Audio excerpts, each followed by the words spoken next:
Hello guys, welcome back to the channel, and it's always my pleasure to have you on board. And thank you so much for always tuning in, because I always receive the notification from YouTube always notifying me that you always like the videos, you always share, and as well you leave your comments. So I truly appreciate that together with the team. So I'm always looking forward to always add value into your trading, because the experience that I've gained over the years is something that I truly believe that you are going to benefit from this YouTube channel. So into today's video, I have something very special for you, and that will be explaining about the market analysis, understanding about the time frames, understanding on how to deal with the time frames, doing the analysis on all those stuff. And I do believe that this is the kind of video that you are looking for. And please don't forget to subscribe, because I know the gems and the clarity that I'm going to give you today will be one of a kind. So let's begin. So guys, as you can see on my chart rate over here, I have Euro Audi as my example, and I'll be talking you step by step on how I do my forecasting, especially with understanding on how you break down the pair and doing your analysis, because all of these are the process that keeps us way more focused, way more determined in understanding the clarity. So with the time frame, we have normally the weekly time frame, we have the daily time frame, we have the 4 hour, we have the 1 hour, 15, and the 5 minute time frame, which we normally use them, and everyone is used on its own, so you have to understand that.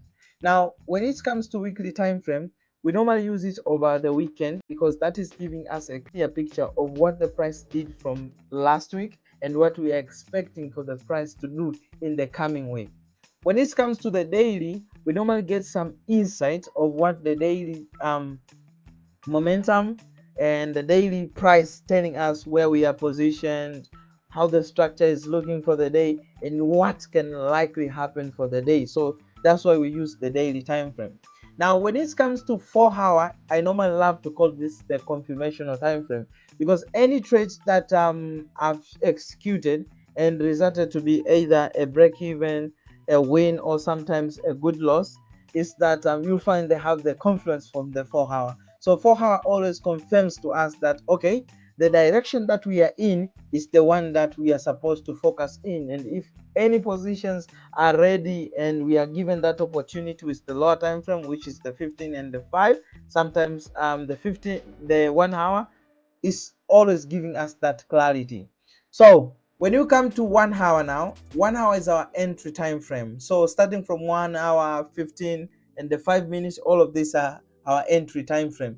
So when it comes to 1 hour, is that the 1 hour gives us a clear clue that we are ready by confirming what the higher time frame is already confirming. So we normally see the signs of our entry from 1 hour.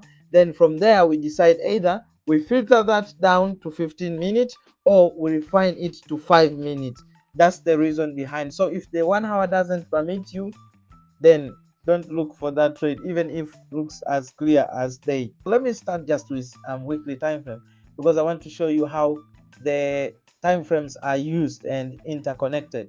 So with the weekly time frame, we can see that we have this particular area over here of volume, where price previously had like a footprint in the market, which we can see very clearly to the lower time frame compared to this. And as we can see that the price has just broken that particular area with momentum. And now if we just come to the lower time frame, which is the daily time frame, we can see that from yesterday's we closed with clear impulsive run to the upside, and this is giving us some signs that if we get any continuation from this stage, we are likely to move to the upside. If not, we get retrace, we get a continuation to the downside, then we are likely to move to the downside. Why? Because I told you earlier on, the weekly time frame is there to give us a clear understanding of what the market will be doing for the week. Now the daily is giving us a confirmation of what is happening within a day. So within the daily time frame, there are three things that you have to consider. The first thing is the area value. Which area value are you in? The second thing is the structure. Which kind of structure do you see, or what is the market telling you? And the last thing is the candlestick formation. Okay, so It's always understanding those small piece of information, and they will give you so much clarity into your trading.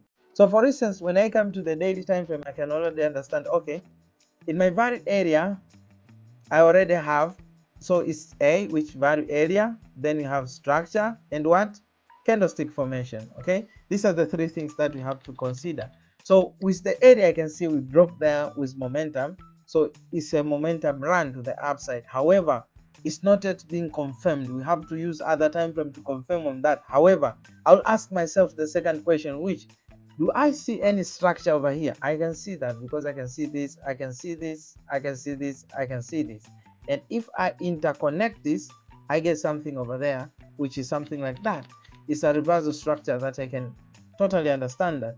And let me just draw that so that we can all get a clear idea, okay, on what we are looking. Okay, this is the structure.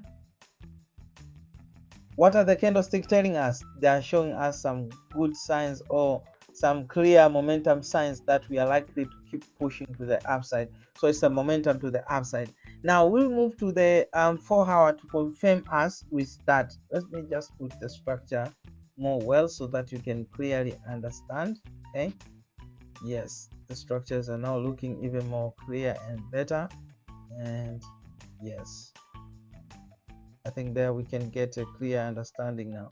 Now from the 4-hour, I told you that it's a confirmation or time frame. Now, what is the confirmation from 4-hour? What is it telling us from this scenario? Is it telling us more of the bulls or more of the sells? At this stage, we are neutral. However, what we can see from 4-hour, we had a clear impulse. So we are more likely to push to the upside rather than to push to the downside. If anything, then the ray line will play its part. And by the way, the ray lines are always used to really give us a clear direction if we are now into the upside or to the downside with its formation of the continuation. Okay, now let's get back to the chart work. Now, in case for me to really look for the sales in this scenario, despite we have a reversal structure here, and we saw previously we had an impulse, and if we had a continuation, then it would be a follow through in price. However, we saw that there was a retrace, and now it looks like we might form something like that for the next run to the upside. So that's the clue that I have. So let us move to the lower time frame compared to the 4-hour, because at this stage the 4-hour is giving us some signs that we are likely to push to the upside. So what I'll be looking as for now is that I already understand, okay, we have already passed to the upside. Now we are waiting just for the continuation, because what is the natural progression of price? It's impulse, correction, continuation, right? It's impulse, correction, then continuation. That's the natural progression of price. So at this stage, we don't need to have any FOMO. It's just a matter of us waiting and see what the market will likely tell us to do. So at this stage, we already know, okay, we clearly impulse to the upside, and even just to remove this ley line and set this arrow over here to just confirm that we have already cleared this particular previous high. So at this stage, what are we waiting then? We're just waiting for a confirmation. In case we get, okay, let me just draw that clearly for you. In case we get anything of this sort, then you already understand that's a run to the upside. Why? Because we have already cleared this particular high, and this is more than enough volume created over here compared to this impulse for the next run to the upside. It might not be the perfect continuation, but I'm giving you a clarity here that what we need just to see is a continuation. And if we can get something of that sort, it will be very clear and obvious to us, because we already understand that, okay, we have a clear touch over there, we have a clear touch over here, and we have a clear touch over there. So if anything, if we get an entry over there, then it's good. We can really capitalize that move to the upside. Why? Because the higher time frame are already showing us that we are likely to move to the upside, and that's the good thing that we have. In case of anything, now at this stage, we need, if we want to see the selling opportunity, or we understand that, okay, there is now a shift in the market happening, we need to see a solid commitment to the downside, a very clear commitment in price to the downside, then followed by a continuation, because at this stage it will confirm to us. How will that confirm to us? We will see this particular area as a squeeze, like this is a correction. So if it's a correction within itself, then that means that we have already passed this area, because this particular area finished with a squeeze. So what are we waiting? It's a clear impulse to break this corrective price action, waiting for a confirmation in terms of the continuation for us to leverage the next run to the downside. So guys, I hope you had a lot of clarity into today's video on how we are using the time frame to really analyze the market, and I'm so glad that you gained something out of this video. And if there is anything that you want me to share more, please comment below, and I will always drop the gems. And by the way, don't forget to share with me what you got from the video, and I'll always be sharing the experience on what I got from the market. Thank you, and see you in the next one. God bless.